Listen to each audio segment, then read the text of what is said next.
What's up, everybody? This is Hush, aka How You Stop 'Em, aka Unstoppable Hush, aka Voice of Reason, and welcome to another segment of Tell It How It Is, No Filter. This is episode 153. What's up, people? What's up? What's up? We're making it, right? We're striving. This is still the first quarter of 2022. Let's keep pushing. Let's remain positive. There's a lot of negative shit still going on. There's still a lot of killings, deaths, shootings, etc. I don't think this is, we could sit and talk about it and we could say, why is the world this way? And this is crazy. But like, it's been, we're not really tallying and checking the stats. It's been crazy. It's been a problem, and nothing's being done about it, and it's sad. And what can we do individually? Not much. But let's just still try to remain positive and pray, and wish the best for people. And it's just a crazy world these days. Jump right in, because I just wanted to give y'all that, to know that I'm aware of what's going on in the world and how dangerous it is, and how you could leave and not come back. It's been that way a while though. Is all I'm saying. You should have been on your P's and Q's. You should be cautious for a minute now, and like I said, just pray, and you do what you can for you and yours. I didn't mention in the basketball talks the last time about Clay being back, and yes, there's some signs of rust, but he's still fire. When he get right, he gonna be right. I'm telling you. And when Curry is in a little bit of a shooting slump, they talked about that. But I did get to peep the other day the Nets Warriors. You know what I mean? And the Nets have issues. They have injuries. Harden is out. Kyrie can only play away games, so that was an away game. Kyrie almost single-handedly brought that back for them, but Curry and Clay was off. Way off in that game. That was me firsthand seeing Clay's return, but they gonna be all right. Not to dwell too long on this, they gonna be all right. Golden State's gonna be a problem in the West, no doubt. Remain healthy. Football. Oh man, for my viewers who don't particularly care or don't like football that much, only care about Superbowl, well, that's the next step. And then I'll be done with this football talk for now. The first thing I want to mention in football is I didn't see it. I didn't see him personally say that. So Tom Brady's retirement, as far as I'm concerned, is a rumor. It may be true, it may not, it may come out in a few days that it's true, but I'm not going off of hearsay. I didn't see him say he's retired, so I won't report that he's retired. It's a rumor, but if he is retiring, he has a hell of a legacy, a hell of a resume to show. I'm not going to sit here like one of the biggest Tom Brady fans. Was I a fan at all? Maybe not. But credit and flowers are due when they're due. It's just like with me and my craft and the things that I do. I don't want to sound stubborn or selfish. You don't have to like me. You know what I'm saying? And not to get super religious again for a moment, Jesus was placed here for us according to the book. And how can anybody hate him for all that he's represented and what his purpose was? So it's not about love for me. Credit and flowers is all. Consistency. Who works hard? Just give me mine. There's plenty of flowers to give. There's plenty of credit to give. There's no one, today's day and age, there's no one category where there's one person and that's that. You can have your favorites, your greats, your top 5, or however you want to do that. But there's plenty of room. So, back to the fact of Tom Brady. If he's done, I give you your flowers. I give you your credit. Hell of a career. Everybody who bets, FanDuel, etc., you got to talk to me, because these last few weeks of football, I couldn't predict most of that shit. You know what I'm saying? There's those that they still managed to be what was expected to a T. Last week, well, divisional round versus conference. This is for the conference now. Divisional round, the Chiefs were the only favorite to win. That won. I don't know what the world really thinks when it comes to favors and underdogs, and some people could have rode with the underdogs. I really didn't. There was things that were questionable for me. But when you're betting and parlay and all of that, I want you to take me through that, because I don't think, one, I'll ever be great at that. You know what I mean? I know my lane. I dibble dabble a little, but yeah, I need more breakdown of that. So, let's get past that. So yes, divisional round was a surprise. Like I said, only one favored one. So now we hit the conference rounds, right? So we had Chiefs, Bengals. Bengals a huge underdog. I didn't have them in the Final Four. I'm sorry. I didn't have them in the Final Eight. I wasn't as shocked for them to be in the Final Eight. But the Final Four, I did not have the Bengals in my Final Four. So it's Bengals, Chiefs, Rams, Niners. I did not have the Niners in my Final 8 or 4. I actually did not have the Niners making the playoffs, but barely. This is my view. Only my view. So to hear Niners and Bengals are within the remaining 4 teams, wow. This is the day of the underdog for real. So what happens? The Chiefs doing what the Chiefs do. Opening crazy. Opening drive. Scoring. You know what I'm saying? They built a 21-3 lead on the Bengals. For me, this is no surprise. For me, I'm thinking, this is what I expect.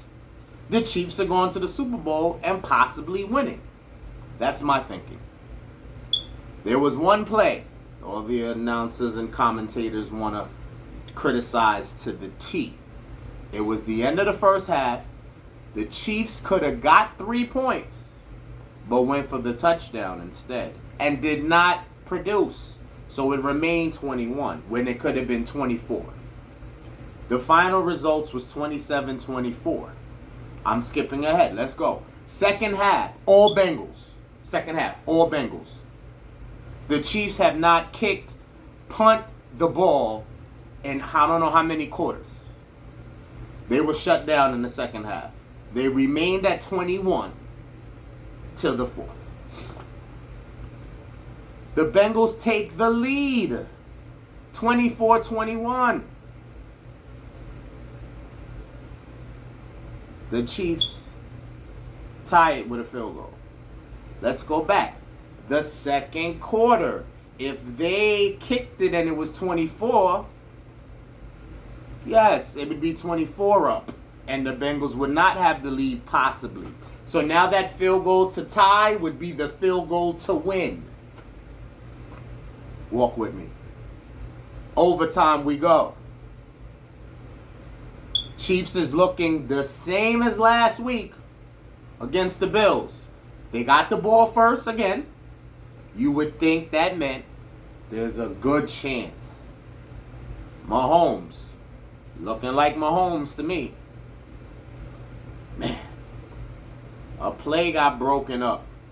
The ball went in the air. And the Bengals recovered. And the Bengals won. By a field goal. Because in overtime, once a turnover happens, it's the next score wins.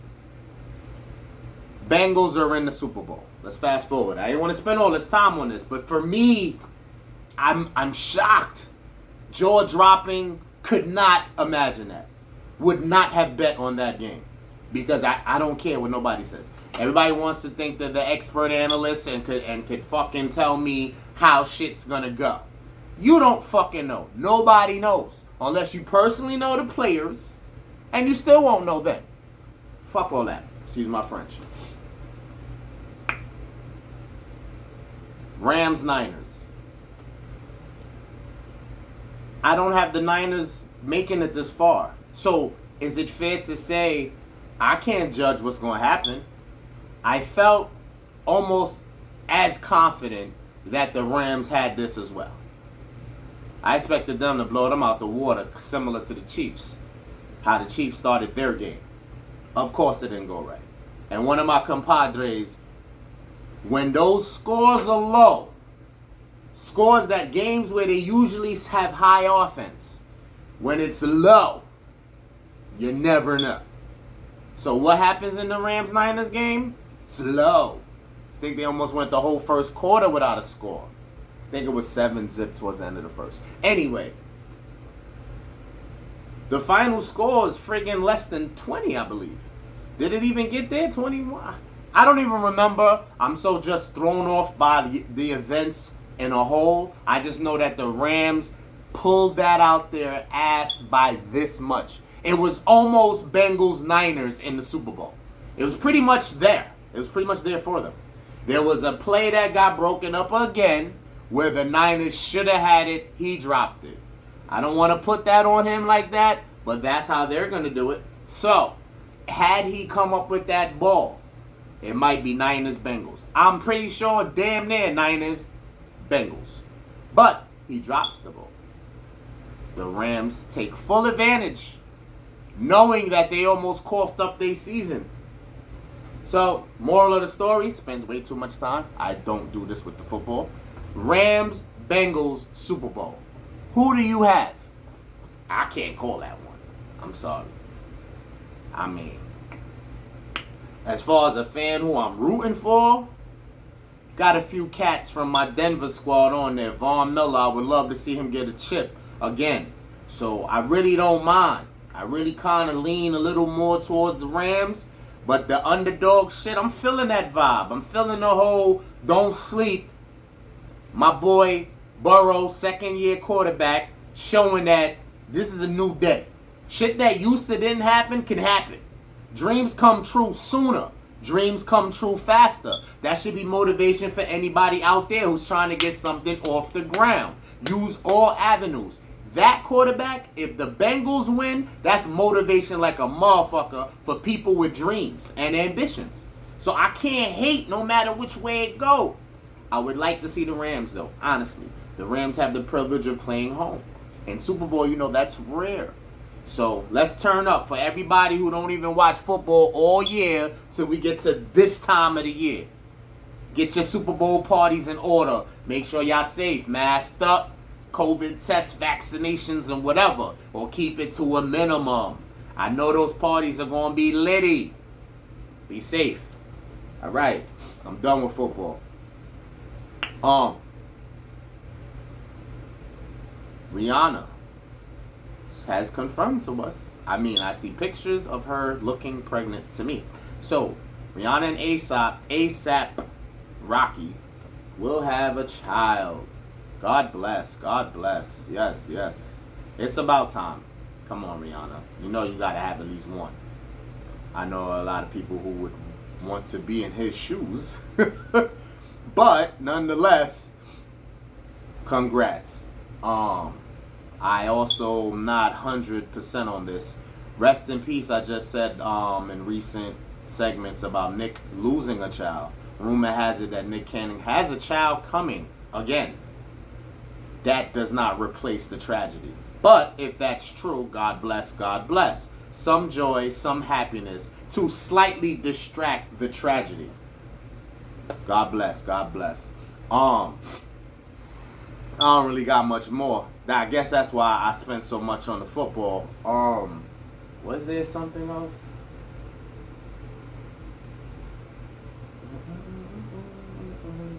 Looking forward to the Force. That is another segment for 50 in this Power Ghost shit.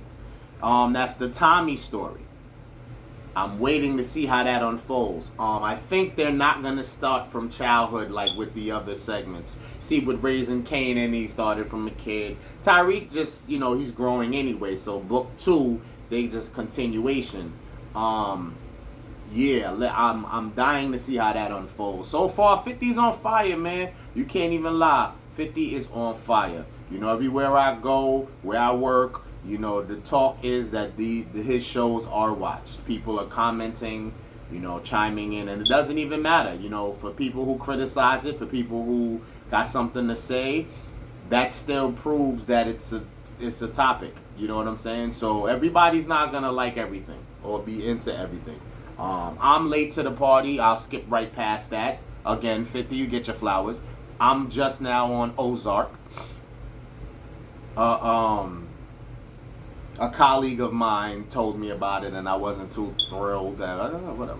I checked it out before. It's one of those where I watch it for a few moments, and that's it. But I'm definitely on Ozark now, and that deserves flowers as well. I think I'm done with all the shows and current events. So can we dig deep now where I want to go? Let's try to approach this real strategically and try to get answers. Why or proof that sex cannot hold a relationship? We've all had this talk. It's easy to just say why, give one example here, there. The thing is, let's split this up from both parties.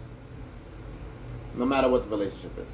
No matter who, gender, however. You know what I'm saying? I'm not being political. I'm just going to touch on from my view.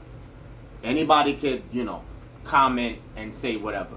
Doesn't matter. Man, woman, woman, woman, man, man. I'm only going to do...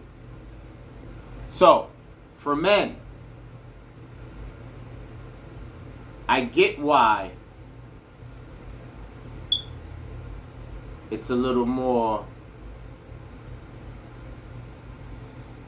you know what I'm saying? Kind of to deal with. Because listen, especially with the whole faithful thing and being able to really lock in and settle down, most of us have like a high appetite, right? Performance or not. This is not about performance. I think, not to really go into dig deep. Regardless of a guy's performance, I think his appetite is pretty equal with one whose performance is better than his, possibly. However the women judge that, whoever's better at it. But appetite is appetite, period. So, when we meet someone or we pursue someone, they say it's attractions first, right? Most likely, it's the attraction. It's just the, you want this person. You care about the little things like the interaction and the dialogue to an extent. I'm talking from fellas, but you want to get to that. I'm not trying to be funny or immature about this. Let's just keep it a spade right here. So, you want to know what's good with that. You're very curious. So, you get it. That first time, I think, a woman, no offense, you have to be, and I'm going to talk understanding with an open mind, nervousness, it's been a long time, things of that nature could determine performance on the lady's end. But still, it's very rare, very hard for a guy who pursued the shit out of you, whether you feel he didn't do too much, but in his mind, he wanted that. It's very hard to say that you had a terrible performance, no matter what. Even if that was not your best performance, it was good for him. So now what happens? That first time was just a tip of the iceberg. We gotta go again. You go again, and now this tells a lot, possibly, most likely, your performance and how he views that. So, It's not going to end well, though. Like I said, when you use this approach. I'm just going at this angle right now. So the second time, it's banging. You go, all right, verification. Because the first time you liked it, the second time is still on. The third time is still on. Got it. Fourth time. I'm not going to go all the way down to how many times. But there's going to come a time where it tapers off a little bit. It takes a turn. Because life goes on. You know, there's things in life. Like, yeah, for that you can show up. But if you're now pursuing a relationship because of this, life goes back. You know what I'm saying? People got shit to do. Work, kids, etc. So now you're going to come a time, I don't know what time is it, the 5th time, the 10th time. There's going to be a time where it doesn't have that pizzazz. It's still going to be good, but it's not going to have that pizzazz. Then, on top of every performance being of equal caliber, how often takes a turn as well. You see, that's why, and this could get complex quick. The cheating, the creeping, psychologically, even though it's kind of like psychotic, you got to think about this. The cheaters and creepers, when they get up to do that, what are we doing? We might chat, we may eat something, maybe we're not, they go to rules of what you're supposed to and not supposed to be doing when you're creeping. But either way, you'll do something to kill a little second before we get to the business at hand. So when you get to the business at hand, that's why that's satisfying. Mentally, you feel like you're getting damn near the caliber of performance every time because that's the purpose of y'all. Y'all are creeping. You're cheating. People could fabricate and throw other factors around it like, oh, they listen to me more, or it's a stress reliever from home and whatever else is going on at home. And you can sensationalize this as much as you want, but that's what it is. So now, let's go back. The cheating and creeping, that sex has to be amazing or of a certain caliber every time. Some women, relationship-wise, let's go back to the relationship side of things. When you space it out, preserve the for JJ. It makes it very satisfying and preserved when the interactions are cut down some.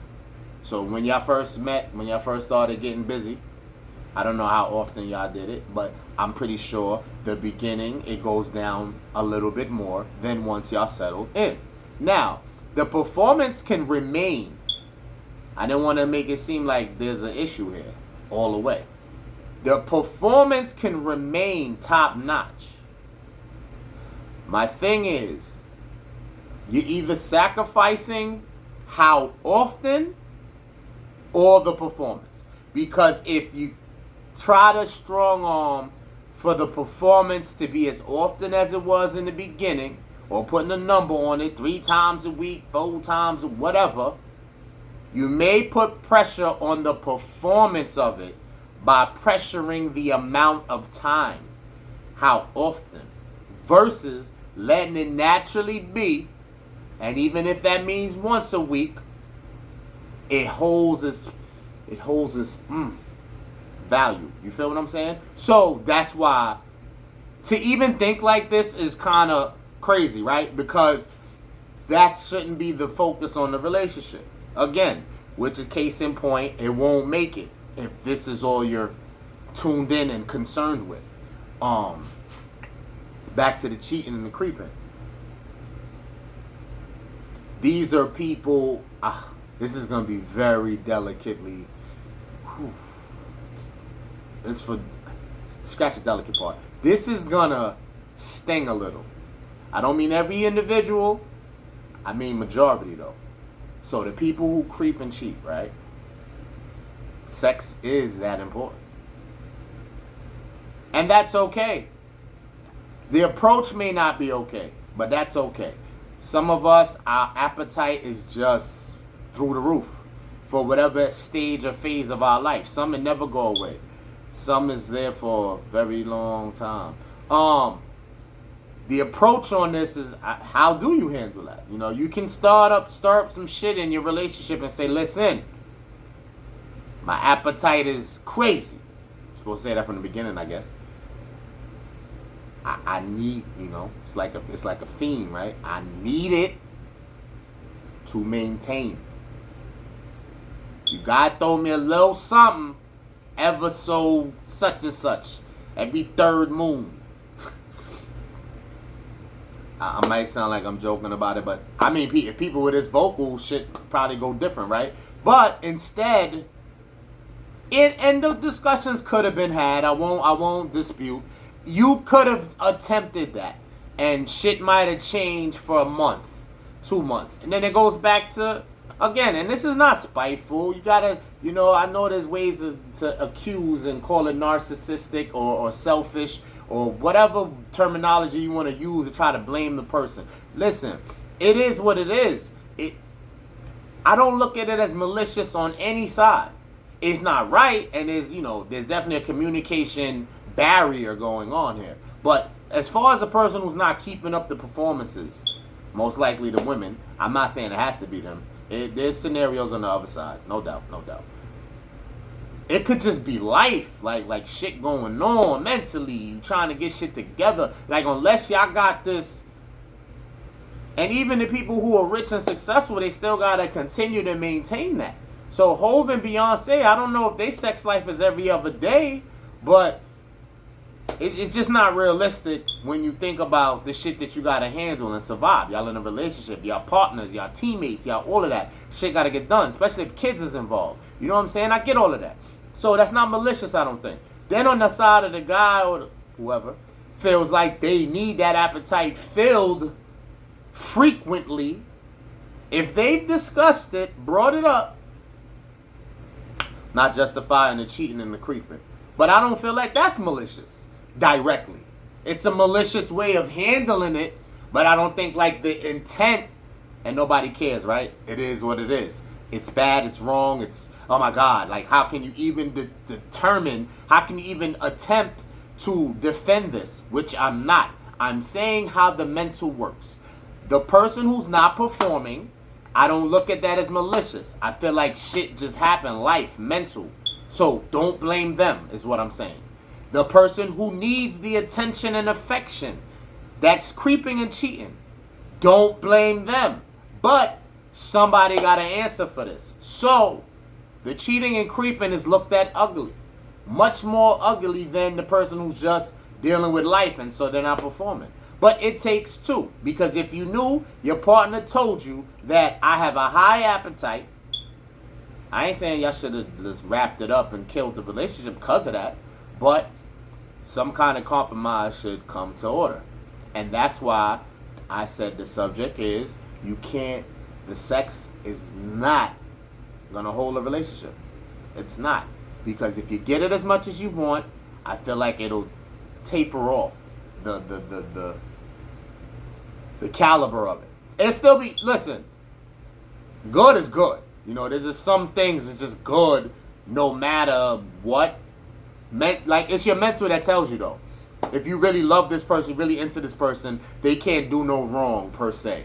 But that's your mental telling you that. But in reality, let's keep it a buck. When you have something quite often, as much as you may love it, you may like it.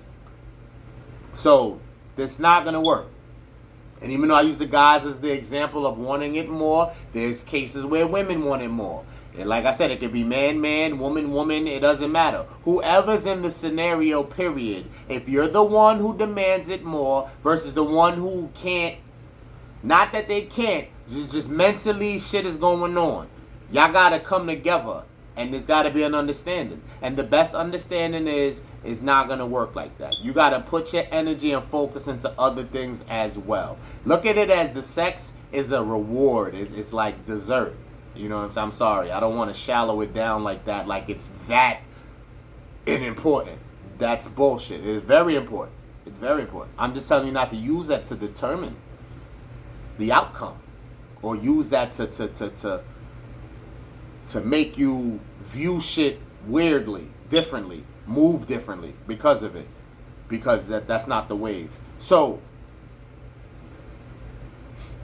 I don't really have the exact solution to tell you, because it's all up to you. If you really love this person, you'll just troop it. Like I said, put energy into other things, look at other aspects, and take that serious, because I had to learn that. Like, if it's good, you got a good one. You know, I don't want to be funny or real disrespectful. You know, some women, they got a lot of miles. They shit like the Grand Canyon. They shit is just crazy. If you get one where it's a nice fit, you know, this shit ain't too ran through. It's a feel thing, fellas. It's a feel thing. You know what I'm talking about. You gotta kind of really just maintain with that. You know what I'm saying? And just appreciate the little spread out. You know, if 1 week passed, you know what I'm saying? 2 weeks is getting kind of critical, but there's a possibility of a 2-week drought. Not on purpose. If you're grinding, getting to the bag, that's enough of a reason. I'm not talking about two people who sit in the fucking house collecting a check, which ain't nothing wrong with that, by the way. I didn't want to sound like harsh, but if you're just sitting on your ass and the money coming in, you ain't out there grinding, pushing, you don't go places every day, busting a move, you ain't chasing dreams and ambitions, then I get why 2 weeks could sound like 2 months. You feel me? But then again, that's on you too, because make yourself productive to take your mind off of it. Easier said than done. I never sit here like I came from perfection. People with ambition, people with everyday jobs, they still find the time that if they're not fulfilled, they're going to still cheat. So it's not really per se that I'm saying that it takes somebody who's just sitting around all day, but it is more scenario where you would let your mind run wild on you. But either way, yo, try to just appreciate it, man. If it's good, I guess, you know, you could say if it's good, you don't need it every time. Some good shit. Is that, I probably gotta do another segment. If it's not good, fellas, if it's not good, it's just do you think having it often makes acceptable? Because you could get it anytime, damn near. But it's Will that eventually still not work? Eventually you're still gonna want something else. Go somewhere else. So even on a reg is almost similar mentally to the great shit once in a blue, as far as you either dealing with it or wanting something else. But the on the reg, I don't think that's healthy, because eventually, no matter what, that's not enough. The great, the one that you look at as fulfilling, that can survive with the space if everything else is clicking and you know y'all are getting to that bag and y'all are focused. I can't stress enough how to distract yourself from the lusty feelings. So try it out. You know what I'm saying? It's a mental game out here. But again, my basic message is the sex won't make the relationship. It just won't. It's very rare. It's almost none. Never. I don't know a story where that's the case. I know people who, you know, you hear marriages, old school shit, rare shit, where they've been together 30 years, 40 years, and they still heavily attracted to each other. I'm telling you, that was spaced. That is not them getting it in every other day, every 3 days for fucking 30 years. I just can't believe that. There's stretches. You're going to go on runs. There's going to be runs. Let's close out with that. You're going to go on runs where, you know, like if y'all on vacation, y'all got a week off, you know, extra energy, some positive shit is happening. All these things come into play, and so y'all might have a week that y'all don't normally have. Y'all might go on a 2-week run y'all don't normally have. I'm just saying to think of it as the norm. Don't rely on that. And that doesn't mean, don't take that personal, like you being deprived of some shit. Valuable shit should be spaced out. When you want something so bad, don't you gotta work hard to get it? Does it come right away? You know what I mean? You just gotta kind of look at things like that. You know what I mean? you'll get it. It comes with due time. So, for my people who just can't feel me and say, yo, I need to get mines. Creeping and cheating, again, you see what that does. You satisfy your shit, right? And that's why that feels that way. And your mental can make you take over in a way that could become very destructive, because now if that's satisfying you and your mental's like, that's what I'm talking about, and then you can still go back to your, you see something's gonna go wrong there, because your performance is taken away. The performance you give there takes away from home, whether you feel like at home you still knock them dead, but you see that person you creeping with, they're getting a performance out of you as if it's a relationship damn near. That's a little complex, and maybe I worded that in a way that you can't comprehend, and it's more, very much more to that, and I don't have the time on this segment to really go there, so maybe I should just leave you with that. But the point is, anything valuable, you know what I'm saying? Your favorite kicks, you don't wear it every day. Some of your jewelry you may not wear every day. It's impulsive when you think about it. And it's all right. You know, people got to identify what they are. And if you could identify what you are, maybe you could get help. You could talk about it and calm that shit down a little bit. You feel me? But either way, closing out, to the next time, stay safe. Holla back.